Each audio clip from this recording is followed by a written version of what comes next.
Alright, let's move out. Alright. Shit. Yo, what is up guys, it's Tyrannix1 here and welcome to another game review. And this time I'm reviewing RainbowSix Vegas, a game developed and published by Ubisoft and is a first-person tactical shooter. Now people say this game is actually decent, whereas in my opinion, the game is pretty damn shit. Now, let's begin with the story. Now, you play as a guy named Logan Keller, who basically commands a team to basically stop a terrorist threat that seems to be taking their hatred out on Vegas for some reason.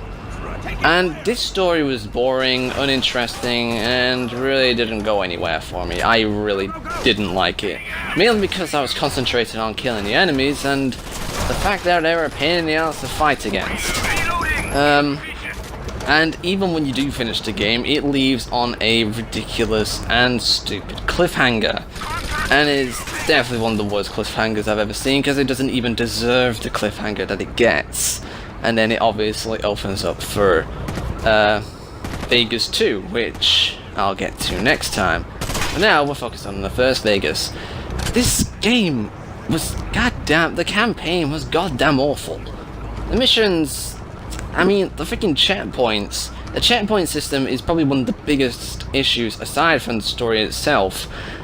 And the checkpoints are horrendous. I mean, especially when I'm trying to get to a bit where you need to defend an objective while you're like one of your AI teammates or a teammate basically tries to sort it out. It's so annoying when you die, and the fact that you have to fight through a bunch of enemies just to get to that point again, just to then die again. It's so freaking annoying. The checkpoint system was awful in this game, and the set pieces too. God, it's like they would just throw a large amount of enemies at you and expect to be good, or expect you to survive. No, it's a freaking pain in the ass.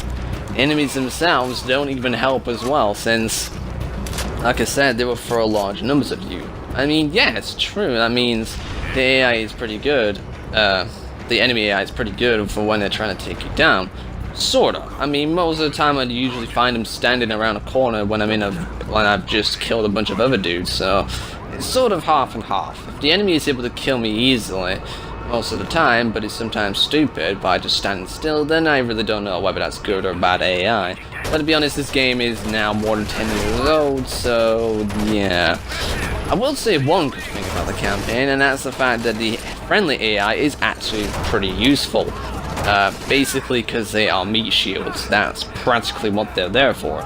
But they don't really get in my way, especially since I can direct them and make them do what I want, especially when it comes to going through doors, which is another interesting thing, which is the snake cam. The snake cam actually really does help out with that. And then you can basically make one of your AI teammates basically either plant a charge, flashbang, smoke, grenade, or just go in and take them out. So it's always best to make sure what your options are, considering especially when there's moments in the game where there is hostages. But yeah, mostly overall, the campaign really didn't interest me. I mean, there's only like 6 main missions, but each of them have like smaller sections in there, like probably up to 4 to 5 or 3 at a time. And this game, I don't know how long this game took me because I was so goddamn annoyed playing it at times. It felt like forever. I honestly feel like it took me 8 to 9 hours just to complete this campaign, and these bits are like relatively short. If this game had like more than 2 difficulties, which is normal and realistic, hell, normal felt like a pain in the ass. So what the fuck is realistic going to be if I had tried it? Yeah, the levels would have felt probably a lot shorter if the difficulty wasn't as difficult as it was, which is probably the reason why they made the difficult as bad as it was, because this game probably took me like probably half the amount of time if the enemies weren't that annoying. But yeah, it kind of sucks that you can't really run in this game either, which is basically a necessity if you want to get away from enemy fire or from getting away from grenades, or grenades that you accidentally throw yourself, because the button layout is goddamn ridiculous. The button layout is a bit different in this game compared to other first-person shooters. Like, the grenade button is B, Who the hell puts the grenade button as B for when that's usually either the when that's usually the crouch button, or the prone button? It doesn't make any goddamn sense. And I will give it a bit of a different control setting for once, but it's not a very good one because it can be quite confusing, especially since yeah, like I said, throwing grenades is annoying. And throwing them yourself and getting killed by them is even more annoying because it really is. Throwing a grenade accidentally and getting killed by it is probably one of the worst things in this game, especially when you're doing well. I mean, the game doesn't always be a pain in the ass. Sometimes it can be fairly simple, but it's just like a lot of the set pieces where you have to defend something, or it's just like a large amount of enemies in one room, can be a major pain in the ass. So yeah, and again, with the story, even the characters aren't interesting. I don't really know why. Because I can't even remember any of their names, so of course the story is going to be bad. I mean, in all honesty, this is an Ubisoft game, but this is when Ubisoft was at least trying to be decent, or good. Yeah, this game really does not prove that. Now, some of the mechanics of this game, like I said before, is a little bit different compared to usual first-person shooters. As especially when you go into cover, it goes into a third-person perspective.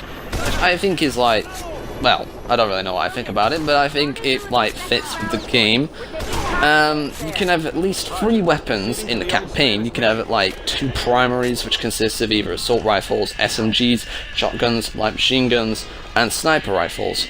So you won't be getting any like grenade launchers or any of that kind of stuff, but you're not really part of the military, to be honest. You're part of like a special task force. Yeah, and you can also have a pistol as well to go along with you, and you can put attachments on these weapons, and even suppressors on some of them, but you can't put suppressors on the majority of your weapons. There is a decent amount of weapons in this game, probably at least 5 weapons for each class. I think like 4, like the sniper rifles and the shotguns. But there is a decent amount of weapons in this game, I'm not gonna lie. But most of them pretty much operate the same. There's not really much difference between some of them, other than the fact that some of them have more ammo, or shoot more, or semi-automatic. So yeah, there's not really much difference with what weapons you take. I mean, some perform a little bit different, but not too much to make a difference. And yeah, they get the job done, especially since it doesn't really give you any like difficult enemies to fight against. The only like annoying enemies in this game, apart from just like swarms of enemy squads, is sniper rifles or snipers. Those guys are a pain in the ass, because if you ever encountered them, you better kill them first, because they are a one-hit kill. And snipers who are a one-hit kill are probably one of the most annoying type of snipers in a video game, because I fucking hate snipers that can kill you in one shot. Yes, the snipers that you use in this game are one-shot kills, but that's kind of what they're designed for. I mean, hell, even if you shoot an enemy in the hand or arm, they're pretty much dead from a sniper rifle. But when you make your enemy AI a sniper dude that can kill you in one hit, it's annoying, especially when you're in a very big section that's full of enemies, and it's a pain in the ass to get through, and then you just get killed by a sniper. That sucks, and that's happened to me a few times during this entire game. There is some other equipment in this game. There's like grenades, incendiary grenades, smoke grenades, breach charges, C4, which are very decent for when you're wanting to like clear out a door or a room of enemies. But when you throw a grenade, it's very poor compared to some other games. I mean, trust me, the grenades hardly go anywhere, and it is very easy to bounce a grenade off an object and back into your face. That has happened to me a few times as well, which is fucking annoying. Yeah, so the weapons, you do get like night vision goggles and thermal goggles. They're actually pretty decent. You don't really see those, well, thermal goggles. It's actually pretty interesting seeing these kind of things, but you do use them sometimes. The majority of the time I didn't use them. Well, the thermal goggles especially. I did use the night vision goggles a bit at times, especially when the levels get a little bit darker. But other than that, there's not really much to say, because I mean, you can't necessarily run, which sucks. You can like go down the You can rappel down walls and stuff, but that's only like a sort of a set piece, or it's getting you to a next level.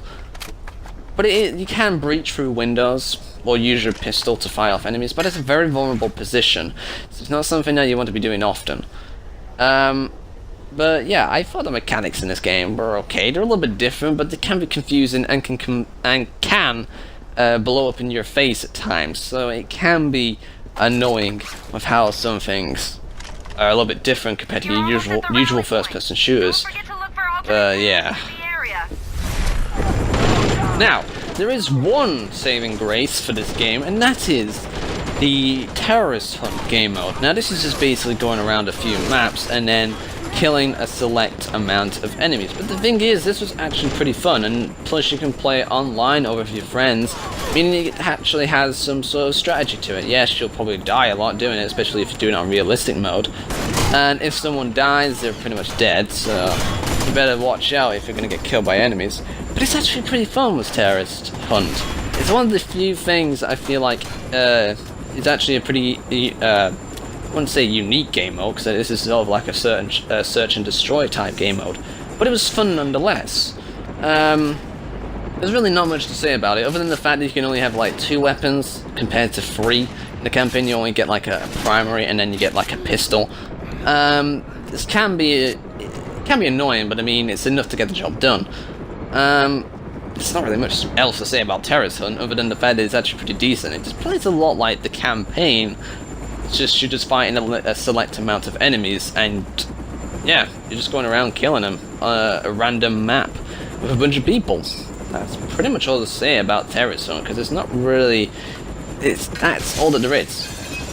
Sorry to say, it's a bit like Horde mode from Gears of War 2. It's like you have like your usual sort of setup, which is like basically defend against the enemy, and then that's pretty much it. This is not much else to say. It's just basically search around a map, kill as many enemies that there is that has been numbered with your friends or people online, and then that's pretty much it. There is multiplayer in this game as well, but that just feels like your sort of standard multiplayer.